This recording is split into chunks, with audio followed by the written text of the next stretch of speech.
How are government hospitals preparing for the possible surge in cases in the coming weeks? Well, we now talk to Dr. Jonas Del Rosario, spokesperson of the Philippine General Hospital. Good morning, Dr. Del Rosario. Thank you for joining us at this early hour.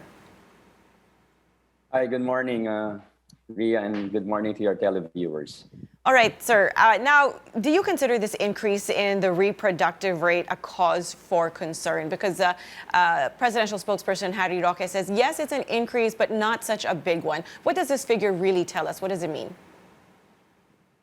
Well, just like what was said, any reproductive number above one is sort of like a warning, although it's not really that high compared to where we were before. It was about 2 or more than that. In PGH, we have always been ready because we are the COVID referral center. We have said that there's still a pandemic, there's still COVID-19. So even though the numbers are quite encouraging for us, for the past 4 weeks, our numbers were slowly decreasing to less than 100 COVID patients in our hospital. And because of that, we have opened some of our non-COVID wards for patients, but still we have retained the number of beds for COVID patients for us. So we're ready.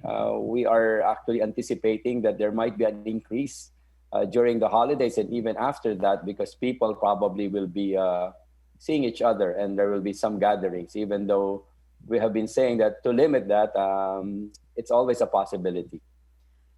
We've been averaging about just over 1,000 new cases a day here in the country. Do you think we'll breach the 2,000 mark per day after the holidays? It's always possible. You know, it really depends on how we are going to discipline ourselves. We're ready for that eventuality. I'm hoping that that prediction, now that we have warned the public, will not happen. The hospitals now, either private or government, are in a way are enjoying the decrease in the number, and that means more of our healthcare workers get to dedicate themselves to non-COVID patients who also need the resources of the hospital. And so if we go back to where we were before, in PGH, we went to as high as about 240 patients at one time. And we're now down to the high 90s, low 100s for the past 3 weeks. So we're very happy with that. And because of that, we were able to transfer some of our nurses and doctors to attend to a lot of patients with non-COVID problems. So if we will have a surge again, then that will really be a bad news for the healthcare industry. Yeah, certainly no one wants that to happen. Now, you've said that PGH is always ready, but how exactly are you preparing for a possible surge come after the holidays? In terms of preparation, we have set aside still quite a number of beds. Now, we actually have about 240 beds for COVID. We have decreased it a little bit because now we are seeing less. We're more or less about only 40% occupancy of our capacity, where before we were like hitting about 90 to 95.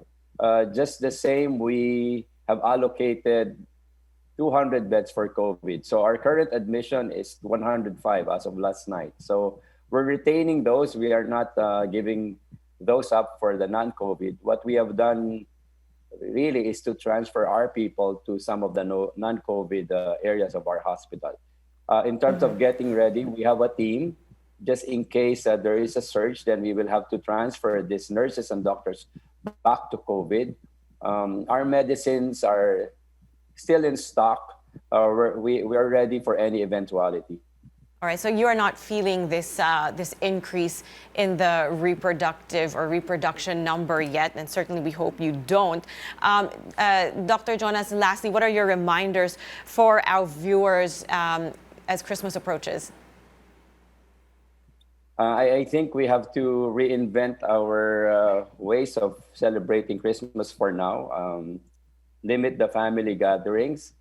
The healthcare protocols of social distancing, wearing face masks. Very big is trying to avoid areas wherein there's overcrowding and The ventilation is quite poor. You probably have seen some pictures in the social media wherein there are some areas like in Divisoria where people are really like congregating. Let's discipline ourselves. It's really, we are on the right track, and we can celebrate Christmas in another way, maybe through virtual Christmas party, which are for now should be okay. Limit the gathering. I was telling some of my inaanak na virtual na lang muna yung aming regaluhan, no? And the carolings will have to be done through Zoom. That's right. So we should be able to celebrate Christmas in some other ways without exposing ourselves too much. Especially right. those who are elderly and vulnerable. We have to protect them during the holidays. Absolutely. Reinvent the way we do Christmas. Thank you so much for talking to us this morning, PGH spokesperson, Dr. Jonas Del Rosario.